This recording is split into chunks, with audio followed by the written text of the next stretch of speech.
Now, Black Sash says they remain skeptical that the challenges experienced by Sassa beneficiaries this month will not happen again. This comes hot on the heels of Communications and Digital Technologies Minister Mondli Ngugubele's update on the matter earlier today. Ngugubele also battled to explain the absence of Social Development Minister Lindiwe Zulu at the press conference earlier today. We speak to Angie Richardson now from Black Sash for their perspective on the story. Angie, we've had...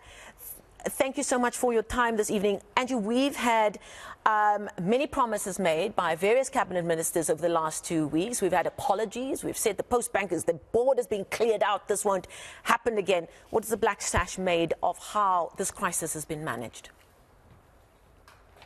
Well, I don't think it has been managed, and that's part of the problem. I think, Black Sash, we over the last decade, been in the social grant space. We've taken Sassa to court. We've seen these kind of crises happen, and time again, Department of Social Development and Sassa are always ill prepared. Whether that be that there's a breakdown in communication between themselves and their new service provider, Postbank, it's unclear.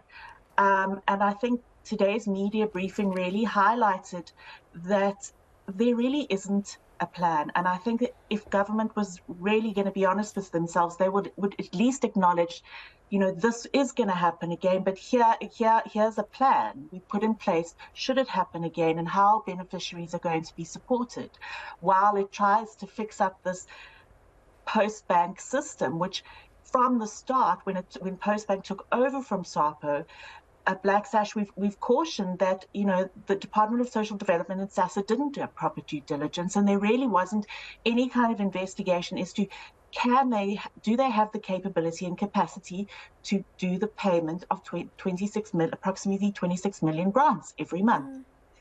Do you think that the lack of urgency in sorting out just this latest crisis, do you think the lack of urgency speaks to there being a lack of respect for ordinary South Africans that depend on these grants just to keep food on the table?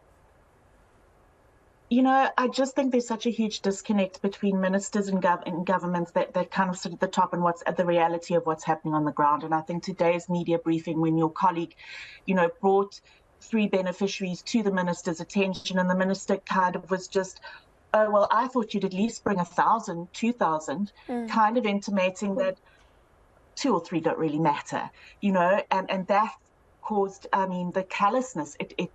It was just shocking. And I think, as Black Sash, even one beneficiary not receiving their grant on time, that's an injustice. That's a failure on Department of Social Development and Sassa in doing what they are constitutionally mandated to do.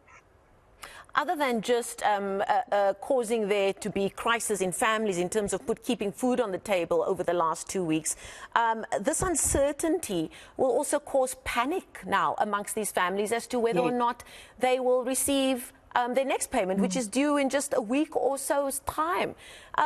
We're going to feel the impact of this latest crisis for some time, aren't we? Well, yeah. So the next payment cycle is in 2 weeks. And I think right now, everyone, including government, just praying that there won't be any technical glitches.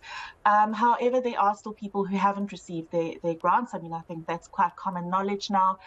And the panic that this causes is now Sassa offices are being flooded with beneficiaries who want to change how they receive their grant. So they're now saying, you know what, we can't trust Postbank, so we're going to open a commercial bank account and receive our grants there, which is a choice that beneficiaries can make. The problem is they don't receive the full cash value of their grant if they choose a commercial bank account, because this incurs banking fees. Okay, we're going to leave it there. Thank you so much for that update. Very serious issue for so many South Africans and really for society as a whole here. Angie Richardson from Black Sash joining us virtually here.